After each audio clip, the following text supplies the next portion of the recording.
Ორმადა კომპანია This Pictures-მა გადაღებები უკვე დაიწყეს. ფილმის სახელწოდებით ოცნების ქალაქი ფართო ეკრანებზე აპრილში გამოვა. რა აღმოჩნდა ყველაზე რთული გადაღების დროს მსახიობებისთვის და რამდენად ეფექტურია სიყვარულის ახსნა პირდაპირ ეთერით. კონკრეტ ბიჭის ისტორია ნახეთ ჩვენს რეპორტაჟში.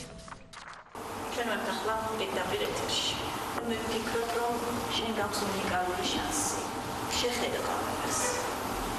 და ადამიანს, რომელიც ასე ძალიან გიყვარს. უთხარეს. ეს ახალი მხატვრული ფილმის ოცნების ქალაქის მთავარი ეპიზოდია. შეყვარებული ბიჭი პირდაპირ ეთერის საშუალებით სიყვარულს მისი ოცნების ქალს უხსნის. ეს ყველაფერი კი თოქ-შოუ პროფილის ეთერში ხდება. ფილმში მთავარ როლებს ნანკა კალატოზიშვილი და მსახიობი არჩილ სოლოღაშვილი ასრულებენ. ნილი. შენ ძალიან მეც ახალ ფილმზე მუშაობა დღეს დილიდან დაიწყო. სრულმეტრაჟიან ნამუშევარს საპროდიუსერო კომპანია This Pictures და სამაუწყებლო კომპანია რუსთავი ორი იღებენ. ფილმის მთავარ დეტალებს ჯერჯერობით რეჟისორი არ ახმაურებს. ცნობილია მხოლოდ ის, რომ მხატვრული ფილმი სიყვარულზე იქნება. ეს არის მელოდრამა კომედიური ელემენტებით და ეს არის ადამიანების ტოლვა ერთმანეთისადმი და სურვილი რომ ერთად იყვნენ. და რამდენადაც მიუღწეველი არ უნდა იყოს შეიძლება მეორე ადამიანი თუ როგორ შესაძლებელია იმ ადამიანის მიღწევა.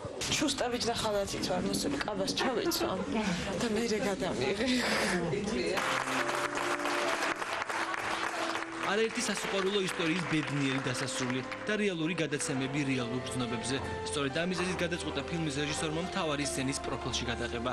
წამყვანიც უსვლელია, დღეს მისი პირველი კინოროლი შედგა. ოცნების ქალაქში მთავარი კვანძიც ისევ მაია ასათიანმა გახსნა. აქვე მომხდარა ხოლმე კვანძის გახსნა, აქვე შეცვლილა ჩვენი გმირის ცხოვრება და ფილმშიც იგივე ხდება. ამიტომ მეჩვენება რომ მსახიობები თავის ნამდვილ სიყვარულის ისტორიას მიყვებიან. ჩემს არის პირველი კინო გადაღება, მაგრამ განცდა მაქვს რომ ნამდვილ პროფილში ვარ. მიუხედავად იმისა, რომ დღეს არ სტუმარი საკუთარ სტუდიაში. ყველაზე მეტად ფილმში თამაში არჩილს და ნანკას გაუჭირდათ. ბავშვობის მეგობრებისთვის გადასაღებ მოედანზე კოცნა ყველაზე რთული აღმოჩნდა. ამისათვის მსახიობები რამდენიმე კვირა ემზადებოდნენ. სიცილი გვივარდება აქ.